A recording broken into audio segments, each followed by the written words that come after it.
Good evening, everyone. Good evening, ma'am. Before we start, let me introduce my group. We are Group 2. By the way, I am the presenter of this group. My name is Ana Guerra.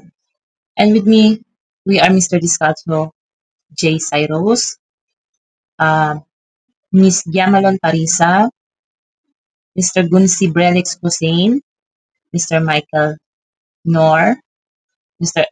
Ibrahim Pais, and Ma'am Naima Indo. Our topic for tonight is the history and concept of management. In this presentation, we will explain what management is, why it is important, and how it is developed from ancient time to modern approach. Here is the overview. Management is the process of planning, organizing, leading, and controlling resources to achieve goals effectively and efficiently.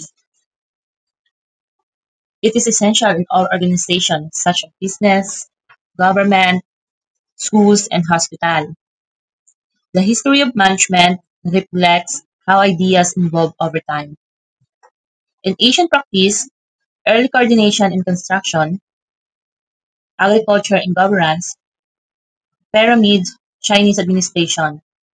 In the Industrial Revolution, the growth of factories required systematic management. In classical approach, 1900, focused on efficiency, structured in rules by Tyler Fayol, Weber. Behavioral approach, 1930s to 1950s, highlighted human relation, motivation, and leadership by Mayo, Maslow, and MacGregor. For modern approach, 1950s and present, emphasize system thinking, contingency, quality management, innovation, and adaptability. Today's management combines efficiently and structure with human-centered leadership and adaptability to change. Next, importance of studying history concept management. Understand the foundation. First is understand the foundation. Why it is very important? Because history of management show modern practice involved from early ideas. Knowing the roots help us appreciate why certain principles like planning, organizing, leading, and controlling are still relevant today. Learning from past success and failures. Early theories like scientific management and human relations teach valuable lessons. We can avoid repeating past mistakes and apply proven methods and right context. Third, appreciating different perspectives. Each school of thought, classical behavioral systems, and contingency highlight a unique way to manage people and organizations. Studying them like manager, a bigger toolbox to solve modern challenges. So, number 4, adapting to modern challenge by seeing how management adapted adapted to industrialization, globalization, and technology, we can better handle today's changes such as AI, digi- digitalization, and sustainability. Last, developing critical thinking and encourage students and professionals to compare, evaluate, and combine different approaches. This lead more flexible and effective leadership style. Ganyan po ka-importante na dapat matutunan natin ang history and concept management before. Kasi ngayon, lahat is modern na po. So, next for introduction. Introduction is management is the process of planning, organizing, leading, and controlling resources to achieve organizational goals efficiently and effectively.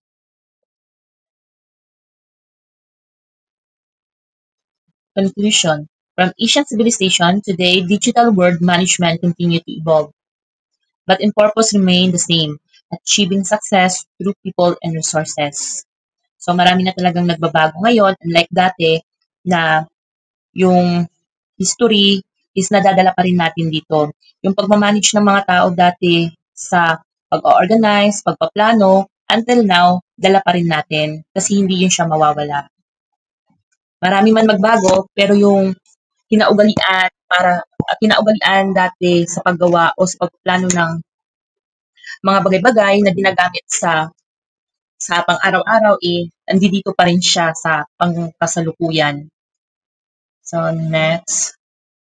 Early history management. As you can see in the picture, dati, ganyan yung paggawa ng mga plano. Ito yung mga way ng ibang lugar sa paggawa ng plano. Ancient Egypt, like yung pyramid construction, pinagplanuhan mabuti kung paano siya gawin para maging matibay. Hindi siya basta-basta matutumba or kahit anong bagyo, hindi talaga siya basta-basta masisira. Kasi until now, yung pyramid, nag-exist pa rin siya. So,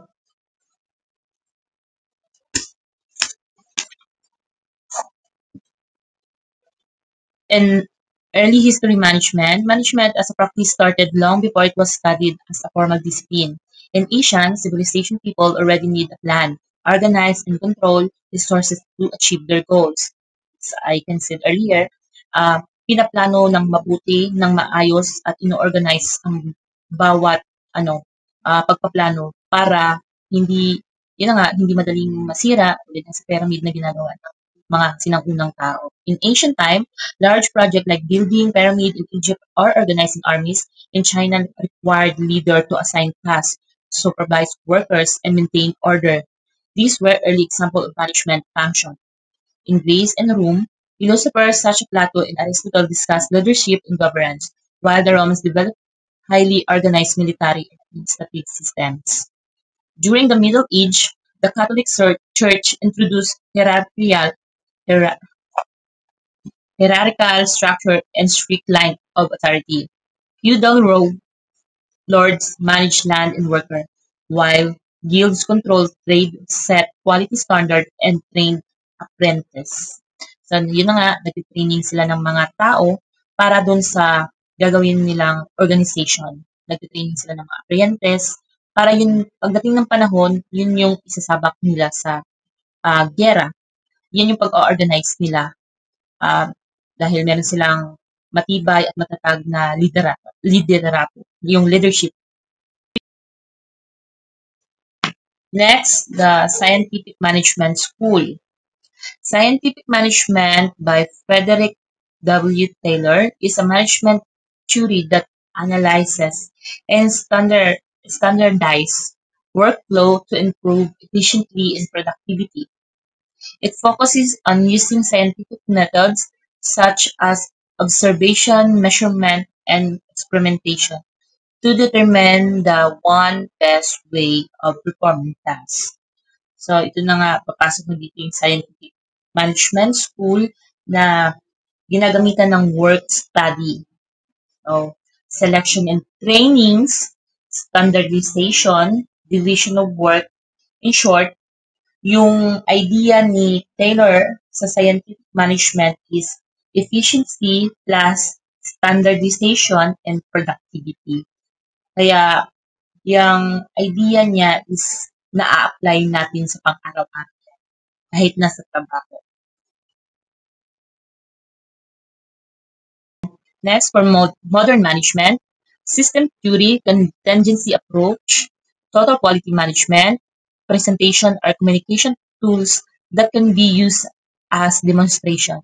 Technology and innovation, presentation or communication tools that can be used as modernizations, mod demonstrations. Sorry. Okay. Next. Next. So this is the concept management. For concept management, process of planning, organizing, and leading, and controlling resources to achieve their goals. Achieve the goals. So number one, planning. Sa pagpaplano, meron tayong vision, mission, and strategy. Palagi yan ina-apply sa bawat plano. Kahit anong plano na gagawin, hindi mawawala yung tatlong yan. Always, planning is the first most important function of management. It is the process of deciding in advance what to do, how to do it, what to do it, and who will do it.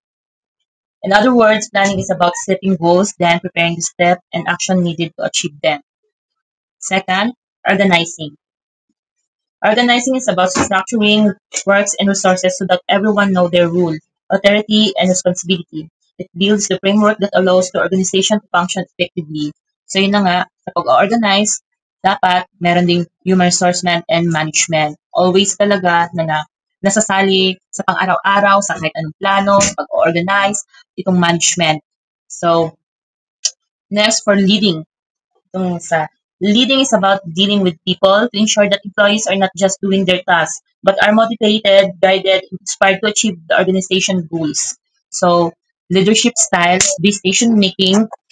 So, dito naman tayo sa leader.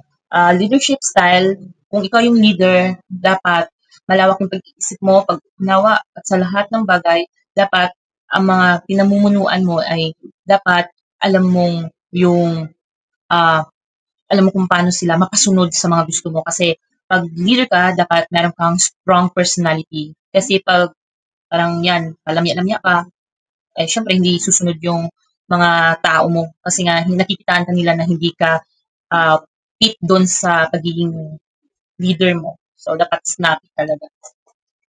So next for controlling. So controlling is financial control, operational control, and communication. So for controlling is about checking, correcting. It ensures that the organization stay on course, meet its goals, and continuously improve. So checking and correcting sa controlling. Always yan. Kahit saan. So next is the behavioral school, 1930s to 30s. And the behavioral school of management focuses on the human side of organizations. It emphasizes that employees are not just motivated by money or efficiency, but also by the social needs, relationship, and job satisfaction. Satisfaction.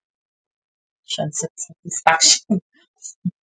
So the key contributors is si Eton Mayo, Hawthorne Studies, 1932, Abraham Maslow, and Hierarchy of Needs, Douglas MacGregor, Chury, and Chury, Y in 1960s.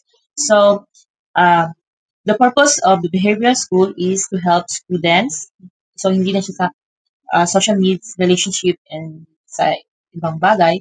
But, ang purpose talaga niya is para makatulong din to manage their behavior, develop emotion and social skill, continue academic learning and structure, supportive environment, prepared to return to regular school setting when possible. So, next slide is classical approach. Management involved the adaptation practices to scientific method, shift from efficiency focused to human centered and teach driving approach, core goals and main achieve objective effectively efficiency. So here's the overview.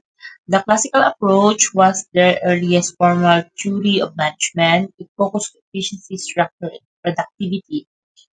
It assumed that workers are mainly motivated by economic reward, and that's there is the best way to manage.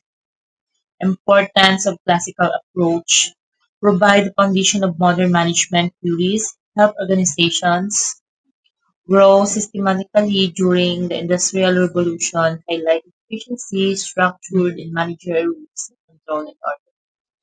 The classical approach treated management as a science focused on efficiency, structure, and rule, while in this while it is sometimes ignore human needs. It need from the groundwork for later approaches that need a human and behavioral side of management. So this is the last classical